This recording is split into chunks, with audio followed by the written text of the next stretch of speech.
नमस्कार विद्यार्थियों, डेलीगेट तृतीय वर्ष विषय हमारा हिंदी भाषा शिक्षण प्रवीणता। हम हमारी जो इकाई है लिखित अभिव्यक्ति, ये लिखकर समझना, ये पढ़ना, उसके अंतर्गत हम लोग बात करेंगे आज लिखित अभिव्यक्ति को प्रभावित करने वाले कारण। जो लिखने का तरीका है बालकों के अंतर्गत हम देखते हैं कि बालकों को सही तरीके से हम लोग सिखाते हैं।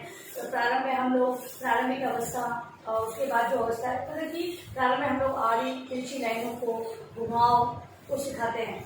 लेकिन फिर भी हम देखते हैं कि जब बालक लिखना प्रारंभ करते हैं तो उनमें बहुत सारी गलतियां आती है। तो किन कारणों से आती है, किन कारणों के मतलब यह कौन से ऐसे कारक हैं जो उन्हें अपनी उनके लेखन को प्रभावित करते हैं। तो आइए ऐसे कुछ कारकों को हम लोग यहाँ पर जानते हैं, जिससे कि बालकों के लेखन के अंतर्गत हम अस्पष्टता, कहीं पर अधूरापन, ये सारी चीजें देखते हैं। तो क्यों होती है उसके कारक। तो पहला है प्राकृतिक परिवेश। प्राकृतिक परिवेश से मतलब कि जिस परिवेश से बालक आता है, हम लोग बालकों को एक कालांश के अंतर्गत भाषा का ज्ञान प्रदान कर रहे हैं, लेकिन अब घर पर जाकर बालक है वो किस प्रकार से गृह कार्य है, अभ्यास कार्य है, वो घर पर वो करता है। अब घर पे करता है तो कौन उसे सिखा रहा है या किसके द्वारा वो कार्य किया जा रहा है, किसको वो फॉलो करता है। तो ये सारी चीजें बहुत मायने रखती है। परिवेश के अंतर्गत विभिन्न प्रकार के जो समस्याएं होती है कि भाई माता पिता जब उन्हें सिखाते हैं तो कुछ ऐसी गलतियां हैं माता पिता भी करते हैं। बालक क्या करता है, उसी को अपना लेता है और लेखन के अंतर्गत वो आगे से आगे चलती जाती है। भाई कक्षा में अध्यापक है तो सुधार कार्य भी दे देगा। अब सुधार कार्य है, करवाने वाला सुधार कार्य कोई माता पिता है, अभिभावक है या फिर कोई ट्यूशन टीचर होगा। लेकिन अगर वो उन गलतियों को ध्यान में नहीं रखते तो ये गलतियां आगे चली जाती है। हम लोग ये नहीं कह रहे हैं कि हम किसी का नाम लेते हैं, किसी को ये कह नहीं रहे कि वो गलत सिखा रहे हैं, गलत नहीं सिखा रहे हैं। हम ये कह रहे हैं कि कारण होते हैं तो क्यों होते हैं, इन कारणों की चर्चा हम लोग यहाँ पर करते हैं। तो परिवेश, प्राकृतिक जो परिवेश है, जिस परिवेश से बालक आ रहा है उसके कारण भी होता है, या फिर बालक है वो स्वयं है अपने ये खेल में या फिर किसी और कारण से ही बालक है वो अपने लेखन के अंतर्गत इन चीजों को अपना लेता है। अगला है परंपराएं एवं रीति रिवाज। परंपराएं एवं रीति रिवाज,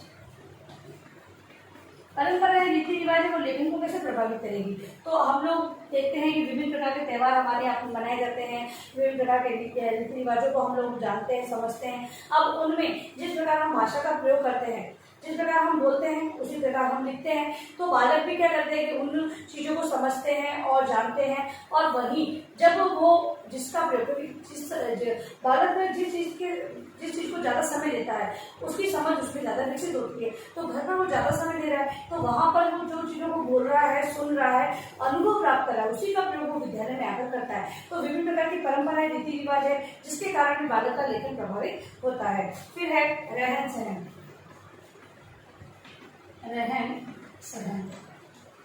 बालक का जो रहन सहन है, जिस प्रकार वो रहता है, जिस वातावरण में वो रहता है, वो वातावरण भी इस बालक के लेखन को प्रभावित करता है। फिर है वेशभूषा। वेशभूषा भी बालक के जो बालक का जो पहनावा है उसके आधार पर भी कहीं कहीं पर देखा जाता है कि बालक है वो उसी आधार पर अपने मतलब कि जिस प्रकार वो अपनी परंपराओं को अपना रहा है, रीति रिवाजों को अपना रहा है, उसी प्रकार से वो वेशभूषा को भी अपनाता है। अब लेखन के अंदर भी जब उसे लिखने का बात है तो विभिन्न प्रकार की जो अपने अंदर अपनी वेशभूषा के अंदर जिन चीजों को जो कहा जाता है, तो बालक क्या करता है अन्य भाषा के अंतर्गत भी वही चीजों को अपनाता है कि उसको भी वही कहते होंगे। तो हम भाषा के अंतर्गत तो पहनावा है, खान पान है, सबकी बात करते हैं, तो वहां पर वो क्या करता है उन्हीं शब्दों का प्रयोग वहां पे करने लग जाता है। इससे भी क्या होता है, लेखन प्रभावित होता है। फिर है बोलचाल की भाषा। बोलचाल की भाषा, बालक परिवार में जिस भाषा को बोलता चालता है वो भाषा भी उसे प्रभावित करती है, क्योंकि ज्यादा समय उस भाषा को देने के कारण बालक के अंदर उस भाषा की समझ विकसित हो जाती है। और प्रथम पाठशाला तो उसका परिवार ही होता है, परिवार ही उसे भाषा का ज्ञान प्रदान करता है। इससे क्या होता है, बालक में बोलचाल की भाषा विकसित हो जाती है, और बालक हम जो भाषा सिखाना चाह रहे हैं उसके अंदर इन कमियों को हमें देखने को मिलता है। तो लेखन में बोलचाल की भाषा का प्रयोग करता है तब भी ये समस्या उत्पन्न होती है। फिर है उत्सव मेले त्यौहार। उत्सव मेले एवं त्यौहार, उत्सव मेले त्यौहार के कारण, तो उत्सव मेले त्यौहार लेखन को कैसे प्रभावित करता है। तो हम लोग देखते हैं कि जो मानक रूप में त्योहारों के बारे में, मेलों के वर्णन है, उत्सवों का वर्णन निबंधों में जो दिया होता है तो उसका वर्णन और बालक खुद देख रहा है उसका वर्णन, दोनों में थोड़ी डिफरेंस होता है क्योंकि वहाँ पर मानक रूप का प्रयोग किया जाता है। तो बालक जब इन त्योहारों मेलों में भाग लेता है, जाता है, करता है तो उसी चीजों को अपनाते हुए अपनी भाषा के अंदर भी उनका प्रयोग करने लग जाता है। तो यहाँ पर एक समझ विकसित करने में अध्यापक को समस्याएं आती है। तो उत्सव, मेले एवं त्योहारों के कारण भी। फिर है खेल कूद। अब खेल कूद में तो खेल कूद के कुछ नियम होते हैं, खेलने का तरीका होता है, ये सारी चीजें बालक अपने परिवेश में आसपास खेल कूद करता है तथा उन नियमों के बारे में वो वहाँ की जानकारी भी लेकर आता है। जो शिक्षा के माध्यम से ये जानकारी उन्हें दी जाती है तब कुछ बदलाव उसमें देखा जाता है, लेकिन बालक उन खेल कूदों को अपनाए हुए होता है तब बालक के अंतर्गत जब उसे लिखने संबंधित कुछ बातें बताई जाती है तो वहां पर वो गलती करता है। तो खेल कूद से संबंधित जो नियम होते हैं उनके बारे में वो जानकारी जो हमारे द्वारा बताई गई और जो उनके द्वारा पहले से ग्रहण की हुई है उसके कारण भी यहाँ पर समस्याएं आती है। फिर है मित्र मंडली। मित्र मंडली से मतलब है कि जिस परिवेश में बालक रहता है, जिन बालकों के साथ वो खेलता है, उनके साथ रहता है, तो अब उनके कारण भी उन बालकों की भाषा सही नहीं होने के, शिष्टाचारपूर्ण भाषा का उपयोग नहीं करने के कारण बालक भी अपने अंतर्गत उन्हीं भाषा को अपना लेता है, जिससे कि जो लेखन संबंधी जब उसे कार्य दिया जाता है तो उसी भाषा का वो प्रयोग करने लग जाता है। तो यहाँ पर भी जो मित्र मंडली है उनकी भाषा का प्रयोग बालक की भाषा पर हावी हो जाता है। फिर है विद्यालयी वातावरण। अब विद्यालय वातावरण कैसे प्रभावित करता है, तो विद्यालय वातावरण से मतलब ये है कि कुछ बालक अपने परिवेश से संबंधित जो भाषा का प्रयोग विद्यालय में भी करते हैं और जिससे अन्य बालक है वो प्रभावित होते हैं, वो भी उसका प्रयोग करना प्रारंभ कर देते हैं और इससे लेखन से संबंधित जो अभिव्यक्ति होती है उसमें समस्या आती है।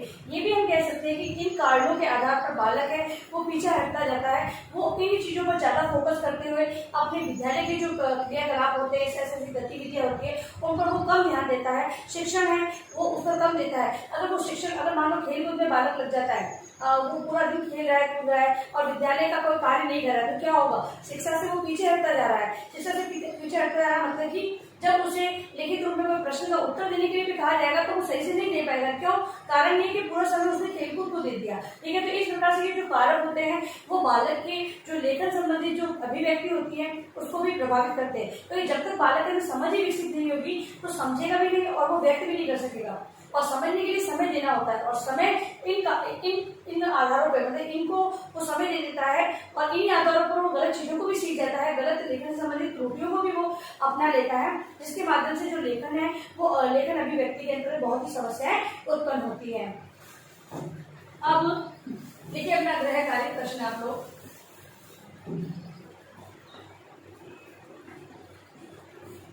लिखित अभिव्यक्ति को प्रभावित करने वाले